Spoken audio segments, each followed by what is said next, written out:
Redmi mobile কিনিয়া মানুষের জীবন শেষ। আমার নাই, আমার লগরে একজনের রেডমি ফোন কিনছিল, কিনার পরে আসলে তাই আরাম করিয়া ইউজ করতে পারছে না, একটা সমস্যা হয়েছে। তো আমরা আজকে যাইরাম এটার লাগে। আসসালামু আলাইকুম, সবাইকে তাওয়ারদা, আশা করি সবাই ভালো আছেন। আর নতুন ক্যামেরার নতুন ভিডিও লই আইলাম, আর এটা আমার ব্লগ নাম্বার 1। অবশ্যই আপনারা সম্পূর্ণ ভিডিওটা দেখবা। সো বিষয়টা হয়েছে গাড়ি 6 মাস আগে আমরা লগরে একজনের রেডমি একটা ফোন কিনছিল। তো ফোনের যে মাইক আছে, মাইকের মধ্যে অনেক সাউন্ড করে, যার কারণে আজকে যাইরাম পরিবর্তন করার লাগে, অথবা তারা ঠিক করিয়া দিব। তো লগে তা কিতা হয়েছিল ফোনের আপনারা জানতে পারবা। আর আপনারা জানাই দেই, এই জায়গাটা হয়েছে গাড়ি ফজিরা সিটি। যারা ইউএই চিনুন, ইউনাইটেড আরব আমিরাত চিনুন, অথবা দুবাই নামে চিনুন, এটা হয়েছে গিয়ে ফজিরার একটা অংশ।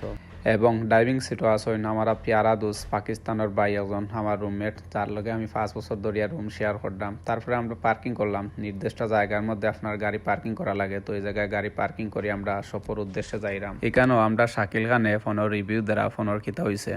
বেসিক্যালি মোবাইলটা ঠিক করার লাগে, যে আমার ফোন নাই, আমার লগে আর একজনে ফোনটা কিনছিল আজ থেকে প্রায় 6 মাস আগে। তো ফোনের ভিতরে শুধু ভূমিকম্প হয়।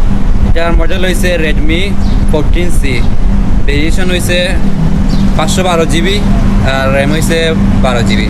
তারপরে আমরা মোবাইল শপে আইলাম, যার কাছ থেকে ফোন কিনছিলাম তাই আমরা উনাইলাম চাউনটা। তো তাই নিজেও দরতা পারডা না যে আসলে ফোনের কিত হয়েছে, এরকম তো আসলে রেডমি ফোনে ওয়ার মতো নাই। তো কিত হয়েছে তাই একটু দেখলা, দেখে আমরা কইলা যে আপনারা একটু বই, নতুবা আপনারা বাইরে একটু ঘুরিয়া গাড়ি আইন। তারপরে আমরা একটু রুমের ভিতরে বইলাম, বোয়ার পরে দেখলাম যে বালা লাগেন না। আমি আবার বাইরে গেলাম, একটু আটিয়া আইলাম একলা একলা। সো ফোনের সমস্যা হয়েছিল গাড়ি আননেসেসারি অ্যাপস নামারই কারণে আসলে এরকম প্রবলেম হয়েছে, ফোনের কোনো সমস্যা নাই। তারপরে একটা খেজুরও শপও আইলাম, একটু খেজুর কিনলাম, পিনাট কিনলাম। আমার কাছে অনেক ভালো লাগে, আর আমি দীর্ঘদিন ধরে এই সপ্তাহে খেজুর, পিনাট এবং হেলদি ফুড যা আছে এগুলো আমি এখানে নেই, এবং এখানে অনেক কম দামে পাওয়া যায় এবং প্রোডাক্টটা অনেক ভালো থাকে, যার কারণে আমি রেগুলার এখানে নেই। আমি আইলে অবশ্যই তারা আমার ভালোটাই দেওয়ার চেষ্টা করে। আর সত্যি কথা বলতে বাদাম, খেজুর এগুলো আমার অনেক ভালো লাগে।